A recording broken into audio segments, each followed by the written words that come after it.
qu'est-ce que je représente? Un lion parmi tant d'autres, c'est tout. Un lion parmi tant d'autres. Je connais très bien la maison pour pouvoir servir cette maison depuis des années et dignement, le servir dignement aussi. C'est de dire aux jeunes par où on est passé depuis que je suis en sélection et jusqu'à maintenant. Aujourd'hui, c'est vrai que quand on regarde, la tanière est magnifique. Il y a des années où c'était encore plus dur.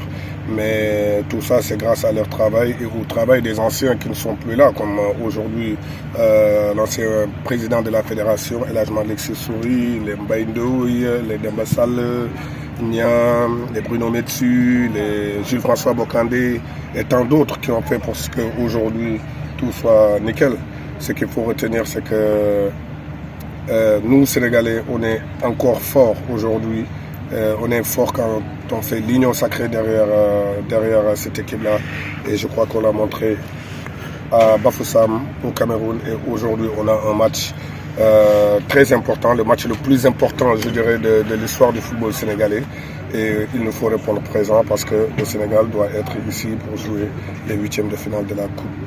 En gagnant et en jouant notre jeu, on a des joueurs expérimentés, des joueurs doués et des joueurs qui ont envie de faire plaisir à leur peuple, à leur famille, et surtout à leur peuple et voire même leur continent et les amoureux du football.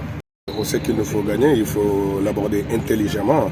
Gagner, ça ne veut pas dire revenir et tout de suite faire n'importe quoi. Vous savez bien qu'un match de football dure 94, voire 96, 98 aujourd'hui minutes.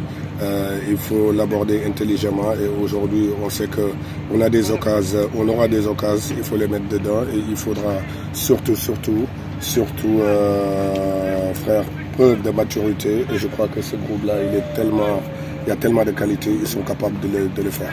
C'est que du football. Aujourd'hui, on est vraiment chanceux d'avoir la santé, de pouvoir faire le métier qu'on aime. Personne n'a envie de se lever et aller le lundi au bureau. Mais nous, on est heureux de venir à l'entraînement le lundi, de toucher la balle. Vous croyez bien que je l'ai toujours dit, on est des privilégiés du bon Dieu. Il faut qu'on le prenne comme ça et surtout se dire qu'on fait un métier qui fait plaisir et qui doit faire plaisir aux gens.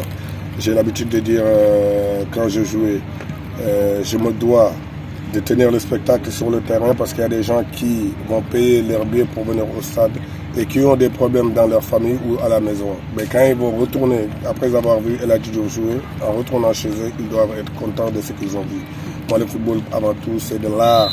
C'est quelque chose qu'il faut faire très bien et essayer de faire plaisir aux gens. Pourquoi aujourd'hui les gens sont derrière les légendes qui ont marqué le football mondial? C'est parce que le plaisir qu'ils les ont donné. Et c'est ça qu'il faut retenir, qu'on va retenir à la fin. Mais il faut les encadrer, il faut leur parler et leur donner un peu de force. Aujourd'hui, depuis la Coupe d'Afrique, il fallait voir quand Edouard était apte. Séni a été là. Aujourd'hui, quand on voit un jeune joueur, hier, les jeunes joueurs, très jeunes joueurs qui sont rentrés, comme Iliman, comme Pamatar, comme Bamba. Aujourd'hui, c'est ce qu'on attend d'eux. Ils sont jeunes, mais il faut qu'ils apprennent très vite. Et le haut niveau, c'est ça. Ils sont jeunes, mais c'est des joueurs qui ont beaucoup de bouteilles déjà, qui ont fait des matchs et qui sont des leaders dans leur club. Donc, ce que j'ai à dire à ces jeunes-là, et pourquoi je suis plus souvent avec eux, parce qu'ils en ont besoin, parce que j'ai envie d'en faire de ces jeunes-là des joueurs de classe mondiale. Parce qu'il y a des grands joueurs, mais il y a des world class mondial footballeurs. Et je sais qu'ils ont la capacité de le faire et Iliman l'a montré hier. Merci.